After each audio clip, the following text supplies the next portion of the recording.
સતત અને અવિરત પડી રહેલા વરસાદના કારણે તાપી જિલ્લામાં પ્રકૃતિ સોળે કળાએ ખીલી છે।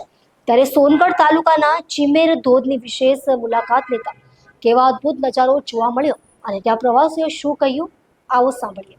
સોનગઢ અને વિશેષ કરી તાપી જિલ્લાને પ્રકૃતિ અખૂટ સૌંદર્ય આપ્યું છે। હાલ અવિરત પડી રહેલા વરસાદના કારણે સોનગઢ તાલુકામાં ગૌમુખ મહાદેવ મંદિર અને એનો ધોધ, મેઢાનો ધોધ અને ચીમેરનો ધોધ જોવા પ્રવાસીઓ આકર્ષાઈને આવી રહ્યા છે।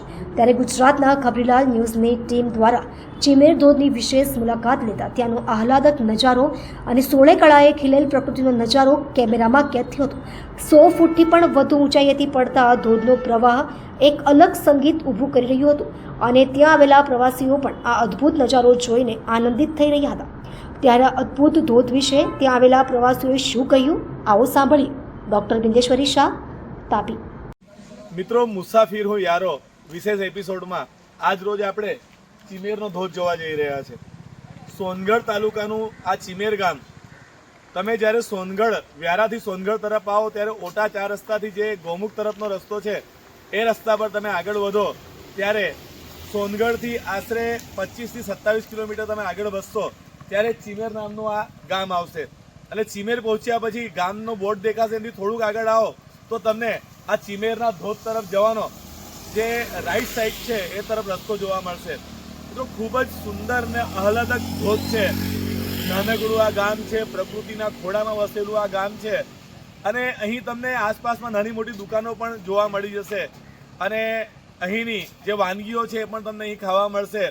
અહીંનું પ્રાકૃતિક સૌંદર્યની સાથે સાથે અહીંના લોકો પણ એટલા જ માયાળુ અને સીધા સાધા છે કે તમને ખરેખર અહીં આવશો ત્યારે તમને એવો અનુભવ થશે કે ખરેખર તમે પ્રકૃતિની ગોદમાં આવ્યા છો। તો ચાલો આજે મુસાફિર હું યારોના વિશેષ એપિસોડમાં આપણે ચીમેર ધોધની સફર કરવા જઈએ। સોનગઢ તાલુકાનો આ ચીમેરનો ધોધ આપ મારી પાછળ જોઈ શકો છો। મિત્રો, સોનગઢથી ઓટા રસ્તા પર તમે આગળ વધો ત્યારે 20 થી 22 કિલોમીટર તમે જ્યારે ઓટા રસ્તા પર આગળ વધો ત્યારે આ ચીમેર ધોધ આવે છે। હવે જ્યારે પણ તમે તાપી જિલ્લાની મુલાકાત લેવા આવો ત્યારે આ ચીમેરના ધોધની મુલાકાત લેવાનું ના ભૂલતા। ખરેખર હું કેમેરામેનને કહેવા માંગુ છું કે તમને નજીકથી આ ચીમેરના ધોધનો નજારો બતાવે। ખરેખર તમે જ્યારે પણ આ ચીમેર ધોધની મુલાકાત લેવા આવશો ત્યારે તમે અહીંનું પ્રાકૃતિક સૌંદર્ય જોઈને ભૂલે નહીં સમાશો, કારણ કે ખૂબ જ સુંદર નજારો છે। અને મિત્રો, જ્યારે પણ તાપી જિલ્લાના ચીમેર ધોધની મુલાકાત લેવા આવો ત્યારે કેટલીક બાબતોનું ધ્યાન રાખજો। પ્લાસ્ટિક, પોલિથીન અહીં નાખીને નહીં જતા। પાણીની બોટલ છે, કોલ્ડ્રિંક્સની બોટલો છે એ પણ અહીં નાખીને નહીં જતા, કારણ કે પ્રકૃતિએ અહીં અખૂટ સૌંદર્ય આપ્યું છે એ સાચવવાની, એને સ્વચ્છ રાખવાની જવાબદારી પણ આપણી છે। પ્રશાસન તંત્ર, વન વિભાગ તરફથી ખરેખર સારી સુવિધાઓ ઊભી કરવામાં આવી રહી છે। પહેલાં કરતાં અહીં સુવિધા સારી છે। જો તમે અહીં ફરવા આવશો તો સ્થાનિકોને નાની મોટી રોજગારી પણ મળી રહેશે। મિત્રો, તો હવે જ્યારે પણ તાપી જિલ્લામાં આવો, તમે જ્યારે પણ સોનગઢ તાલુકામાં આવો ત્યારે આ ચીમેરના ધોધની મુલાકાત લેવા ના ભૂલતા, કારણ કે ચોમાસામાં આપ જોઈ શકો છો કે ચીમેરનો ધોધ જે છે એ સોળે કળાએ ખીલ્યો છે। હું બિંદેશ્વરી શાહ, ગુજરાતના ખબરીલાલ ન્યૂઝ, તાપી। જી, આપનું નામ? વિરેશભાઈ પંચાલ। ક્યાંથી આવ્યા છો આપ? હું નવસારીથી આવ્યો છું। અને એમ ક્યાં રહો છો અત્યારે હાલ? નવસારીમાં રહ્યો હું। નવસારીમાં જ। શું કહેશો આ જગ્યા વિશે? વેરી નાઇસ જગ્યા છે અહીંયા ને મને બહુ આનંદ થયો અહીંયા આવીને। આ નેચરની ગોદમાં આવીને આપને કેવું લાગે છે? અરે સ્વર્ગમાં એવું લાગે છે। શું કહેશો લોકોને અહીંયા આવવા માટે? શું કહેશો, અપીલ શું કરશો? ને બધા અહીંયા આવવું જોઈએ અને એન્જોય કરવો જોઈએ ને કેરફુલ રહેવું જોઈએ। લોકો આવી જગ્યાએ જે નેચરની જગ્યા પર ફરવા જતા ગંદકી પણ કરી જાય છે, પ્લાસ્ટિક ફેંકી જાય છે, પાણીની બોટલો। એના માટે મારે ખાસ કહેવાનું કે એવું નહીં કરવું જોઈએ, કારણ કે આપણો દેશ છે એટલે મારે ગંદકી નહીં કરવી જોઈએ ને જે પણ વસ્તુ હોય તે એમાં ગાર્બેજ કરો તમે અને you don't have to any time you can come here, no problem, but always do clean place. Okay, thank you. જય, મારું નામ ભક્તિ છે। આપ ક્યાંથી આવ્યા છો? હું સુરતથી આવી છું। આપ અહીંયા જે ધોધ પડે છે ત્યાં આવીને શું અનુભવો છો?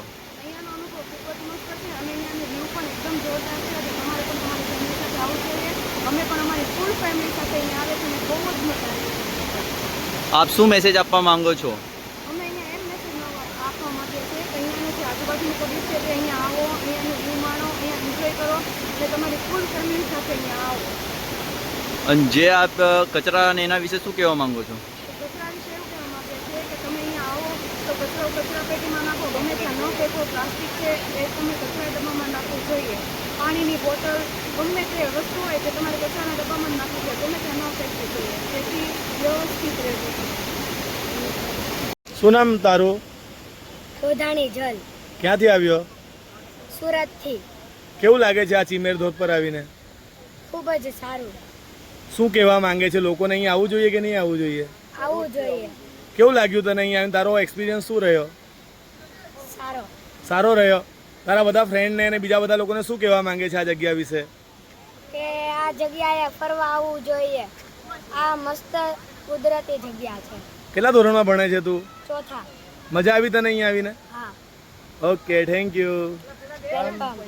નામ સાહિલ ગોધાણી. આપ ક્યાંથી આવ્યા છો? સુરત. આજે ધોધ પર તમે આવ્યા છો, અહીંયા આવીને તમે શું અનુભવ કરો છો? ખરેખર ખૂબ સારો અનુભવ થયો છે. ઘણા સમય બાદ આવા કુદરતી દ્રશ્યો જોવાનો મને આનંદ મળ્યો છે. અને આ જે દ્રશ્ય છે તે આપણે બહુ રેર કેસમાં જોવા મળતો હોય છે. હું ઘણા સલાહ આપીશ કે જો તમે સોનગઢ વ્યારા સાઈડ આવતા હોય તો ખરેખર આ ચીમેર ધોધની મુલાકાત લેવા જરૂર પધારશો. ખૂબ જ સુંદર અને પ્રાકૃતિક દ્રશ્ય છે. અહીંયા આવવાનો રસ્તો પણ ખૂબ જ સરળ અને સ્વચ્છ છે. અને ચોમાસાની ઋતુ તો ખરેખર બહુ સારી સરસ ઋતુ કહેવાય કે તમે ધોધમાં તમે તમારા ફેમિલી સાથે જોવા આવો, ફોટા પાડો, આનંદ માણો. તો પ્રાકૃતિક ખૂબ સુંદર છે. તમે એકલા આવ્યો છો કે આખી ફેમિલી અને જોડે? હું ફૂલ ફેમિલી સાથે આવ્યો. અમે ટોટલ 25 જણા છીએ. આ બધા અમારા ફેમિલી. બધા સાથે મળીને enjoy કરો. હા, ખૂબ સરસ અને સુંદર છે. જી, આપનું નામ? સંગીતાબેન ગામનું નામ? પહાડદા. સંગીતાબેન, પાણીના કારણે શું સમસ્યા થાય છે? શું તકલીફ છે? બહુ તકલીફ પડે છે અમને. પાણી નથી મળતું. દરેક ઘરના આંગણા સુધી નળ તો દેખાય છે. નળ છે? નળ છે પણ પાણી નથી આવતું આમાં. કેટલા વર્ષથી નથી એવું પાણી? 10 વર્ષ થઈ ગયા. 10 વર્ષથી ઘરમાં પાણી જ નહીં આવતું. તમે પાણી ક્યાં ભરવા જાવ? પાણી ભરવા જતા છે અમે હેડપંપ પર.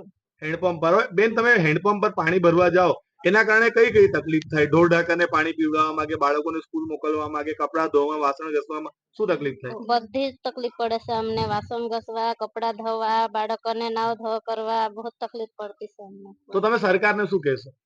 સરકારને આટલી જ વિનંતી છે કે અમને પાણીની જરૂરિયાત વ્યવસ્થા કરી આપે. જી બેન, આભાર. આપનું નામ? મની બારે હનીબેન, ક્યાંથી આવ્યા છો તમે? બારડોલીથી. બારડોલીથી. કેવું લાગ્યું તમને અહીંયા આવીને? બહુ સરસ. વરસાદમાં બહુ સારું લાગે અહીંયા આવીને. તમે પબ્લિકને શું કહેશો કે ચીમેર ધોધ પર આવવા જેવું છે? ઓફકોર્સ આવા જેવું છે. તમારો અહીંયા એક્સપિરિયન્સ કેવો રહ્યો? એકદમ ફાઇન. મજા આવી અહીંયા આવીને? પબ્લિકને શું કહેશો? અહીંયા આવવા માટે શું અપીલ કરશો? શું કહેશો? અહીંયા આવવું જોઈએ બધાએ? હા. Okay, thank you.